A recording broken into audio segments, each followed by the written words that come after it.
Air vice marshal साहब, मैं आपकी बात से मुत्फिक हूँ। आपने ईरान की भी ठीक बात की, वेनेजुएला का सदर लेके चला गया, अमेरिका बादर लेके चला गया, कोई नहीं बोला। मैं ये जानना चाहता हूँ कि अब अगर आप और मेरा कंसेंसस इस बात पर है कि अमेरिका को शिकस्त हो गई है, अगर शिकस्त हो गई मैं मान लूँ, तो अमेरिका के पास फिर क्या ट्रम्प कार्ड है? क्या वो अपनी फौज जो है वो ज़मीन पर उतार सकता है, या फिर वो एटमी स्लाइड इस्तेमाल कर सकता है, या शिकस्त तस्लीम कर लेगा? हाउ इट पॉसिबल सर कि वो शिकस्त मान लेगा? देखिए, ये तीनों ऑप्शंस तो उनके पास पिछले 3 माह से मौजूद हैं, लेकिन वो इनमें से कोई भी ऑप्शन लेने की पोजीशन में नहीं है।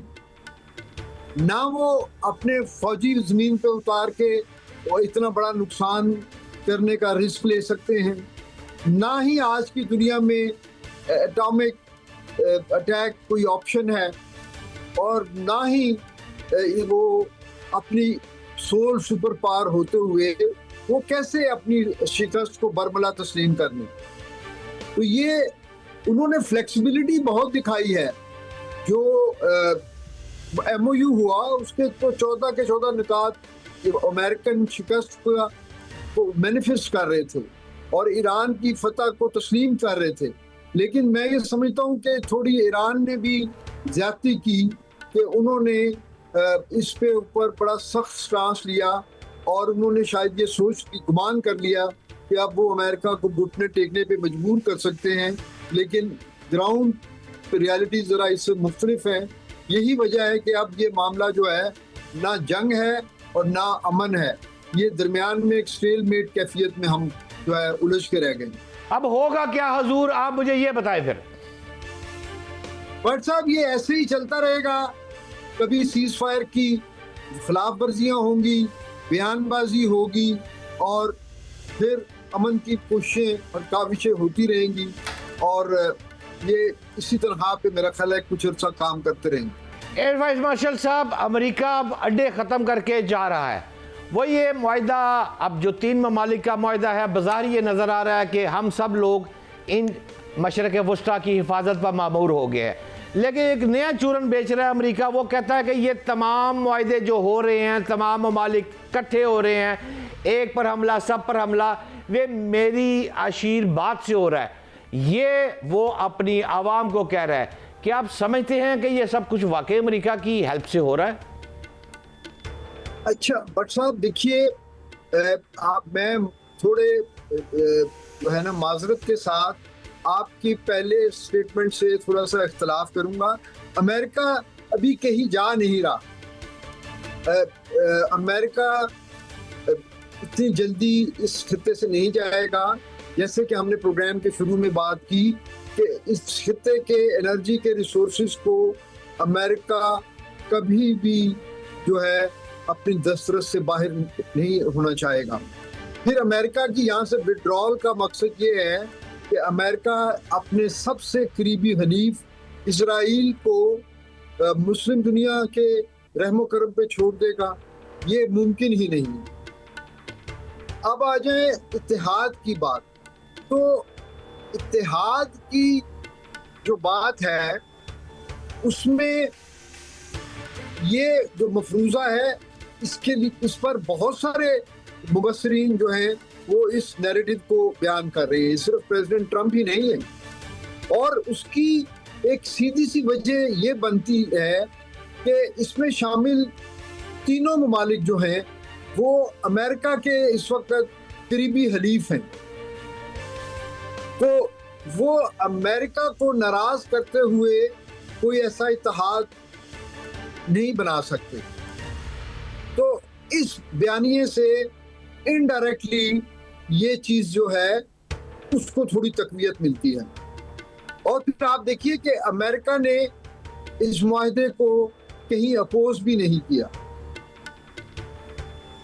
और ना ही इस मुआहदे के नतीजे में कहीं कोई ऐसी चीज इन तीनों मुल्कों ने कही है कि वो किसी तरह किसी अमेरिकन इंटरेस्ट के खिलाफ है।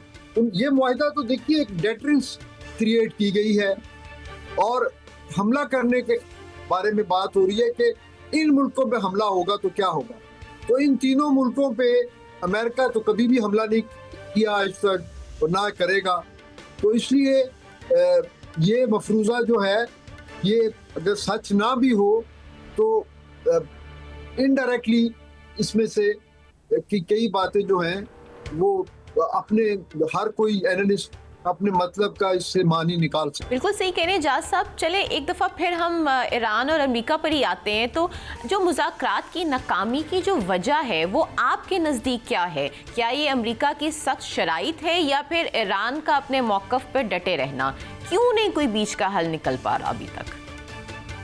जी, मेरी बड़ी ऑनेस्ट राय में अगरचे मेरी अपनी जाहिर है हमदर्दियाँ किसी भी पाकिस्तानी की तरह हमेशा ईरान के साथ हैं, लेकिन इस दफ़ा ये जो तातुल हुआ मुज़ाकरात में उसमें ईरान का जो है हाथ ज़्यादा है और उसकी बज़ाहिर वजह ये नज़र आती है कि MOU के इंतहाई फेवरेबल नुकात के बावजूद उन्हीं दिनों में ईरान ने एक